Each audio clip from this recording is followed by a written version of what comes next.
ইফতারিতে আলু কিংবা ডিমের চপ তো খাওয়াই হয়। নতুন কিছু তৈরির কথা ভাবছেন?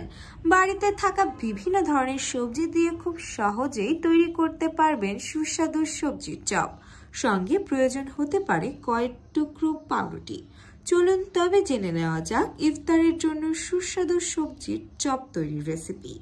তৈরি করতে যা যা লাগবে: মটরশুঁটি, গাজর কুচি, বাঁধাকপি কুচি, সিদ্ধ আলু ছোট টুকরো পরিমাণ মতো, পেঁয়াজ ও কাঁচামরিচ কুচি পরিমাণ মতো, পাউরুটি 8 থেকে 10 স্লাইস, ধনিয়া পাতা কুচি 1 মুঠো, বেসন 3 টেবিল চামচ, গোলমরিচ গুঁড়ো আধা চা চামচ, লবণ স্বাদ মতো।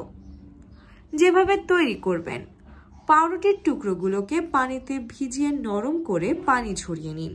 এবার তার সঙ্গে সব সবজি কুচি, আলুর টুকরো, পেঁয়াজ, কাঁচামরিচ আর ধনিয়া পাতা কুচি, বেকিং পাউডার, বেসন, লবণ, গোলমরিচ গুঁড়ো দিয়ে মাখিয়ে ছোট্ট করে চপ তৈরি করুন। তেল গরম হলে চপগুলো বাদামি করে ভেজে নিন। এবার নামিয়ে ইফতারে গরম গরম পরিবেশন করুন।